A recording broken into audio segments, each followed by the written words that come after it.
Hey, what's up guys? Joe, Garrett, Dave from Deranged. We are all together headed to the side-by-side adventure rally tomorrow and the next couple days. Gonna have a good time there, but Segway jumped into the side-by-side game today and we felt like we needed to get a video out quick. So we put together kind of our initial thoughts on it.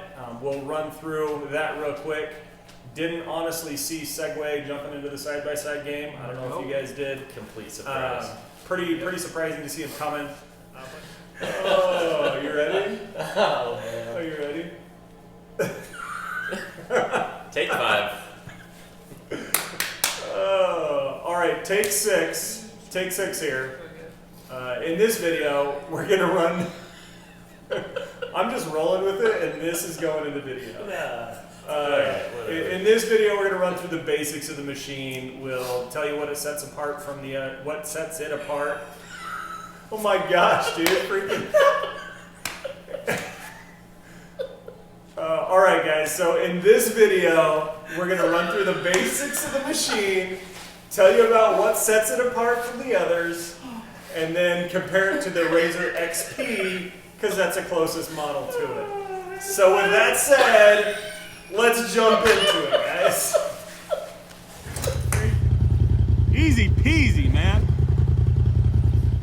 All right, if I'm being honest, I'm not sure what all the giggling was about, but I don't know. Hopefully it's over. It's too late at night for this stuff. With that said, Garrett's going to tell us about the engine and horsepower. Oh yeah, I'm going to. So there's 2 engine options that we have on these models that we're covering. The first is the 1000cc parallel twin.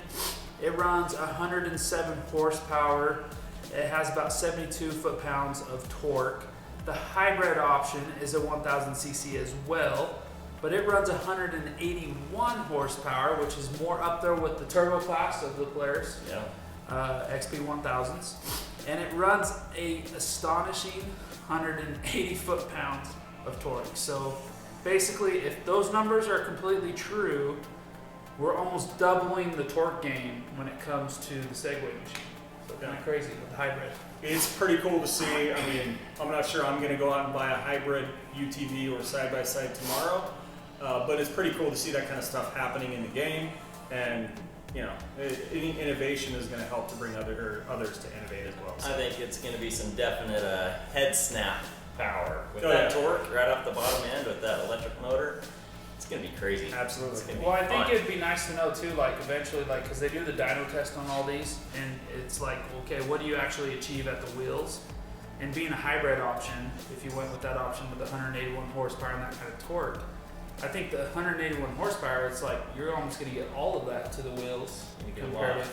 That electric motor is going to deliver the torque early, and this sucker will probably win some drag races if it makes it to the States. I don't even know what their plan is as far as releasing it to the United States, but if it makes it here, it'll be interesting to see. All right, let's take a look at the suspension. Dave, you want to take care of that? Yeah, dude. Travel 15.6 inches in the front, 16.7 inches in the rear. It's got dual A-arms in the front.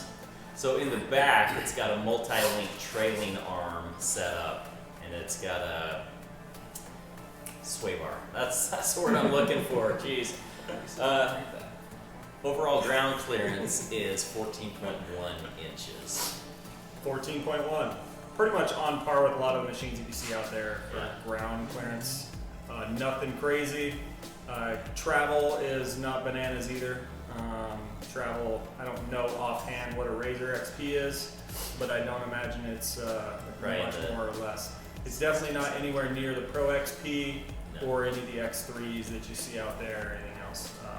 Well, we don't even know the make of like the suspension either. We don't know if Segway's making their own suspension or they have, you know, Fox or something making it. We don't know because in the videos I don't think it really even showed. There was no information on who's making the shocks other than they had piggyback shocks. That's about it. Remote reservoir on there. Didn't say who's doing them, just there was a remote reservoir. So that's it for suspension. All right, let's take a look at the dimensions. So as far as the length of the machine goes, it's 131 inches long. It's a pretty long machine. 64-inch wide, so it's a 64-incher, and it's 66.5 inches tall. To give you some perspective, the Terex here is probably 77 inches tall. somewhere around there. So it's quite a bit shorter than that. It's 66 inches tall. As far as wheelbase goes, it's 102.4 inches. So it's got a decently long wheelbase. And the weight, it's 1,936 pounds for the hybrid machine and 1,694 pounds for the non-hybrid machine.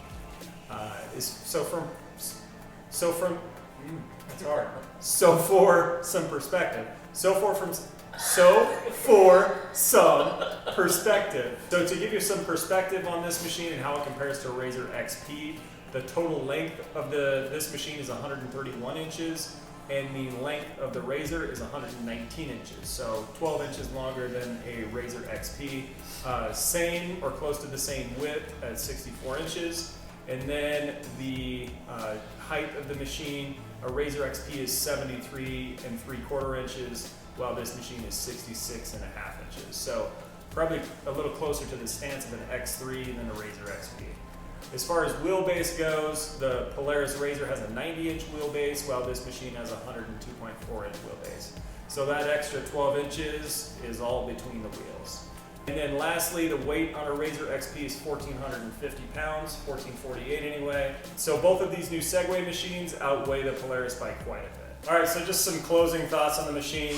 From my perspective, I think it's awesome to see other manufacturers, or new manufacturers even, jumping into the side-by-side game.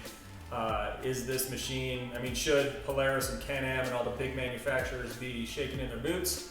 Probably not, but anytime a new manufacturer comes in with some new innovation, for example, the hybrid, it's something for them to look at, and it helps push other manufacturers to where they need to be. What do you guys think about the new machine? I don't know, it's going to be interesting, that's for sure. I'm excited to see it. I hope we actually get to see it. I mean, we've seen a commercial so far. Hopefully it makes it to the US. I'm sure it will. I mean, we got the biggest market in the world, right? I mean, it's interesting to me because I think the number one thing that it's going to come down to when you're talking hybrid and all that kind of horsepower and a touch screen option and this and that is price point. Like, since there's not really a price point yet, I don't know. I mean, there's some other new UTVs coming out on the market made by, who are those ones that all electric? Nikola or something. Nikola or something, you know, and we saw the price points of those. If Segway comes into the business with a really high price point, say 40 plus, 50 grand, I don't know. I think it's always good to have more competition. It's kind of cool to see a hybrid version versus just a straight electric, in my personal opinion, because it's using both. But it will be really interesting depending on price point. Yeah. So I think that's going to really tell us if it's going to do well or not, depending on what they release. We didn't provide a ton of details on the hybrid system and everything else, and honestly there's not a ton on their website, but we'll link to their website in the description so you can go check out the machine on their website and get a few more details there. Yeah. But with that said, that's it for this video. We got a bunch of content coming from the side-by-side adventure rally that'll be happening over the next few days, so look for that coming up. If you'd like to support us, feel free to hit the subscribe button. Comment down below on what you think about that machine, and then what else, guys? Hit the like button. Come on. Yeah. Thumbs up. Comment in the comments if you think that machine is something that is going to be a player. Like, we kind of want to know what your thoughts are considering a hybrid option. Does that appeal to you? Yeah. Does a hybrid side-by-side appeal to you? Is it a hit or a miss? Yep. Also check us out at derangedoffroad.com. With that said, that's it for this one. We'll see you guys on the next one. Ride safe, pack out what you pack in, and we'll see you on the next one. Why are you hitting me, butthole? Got it too far.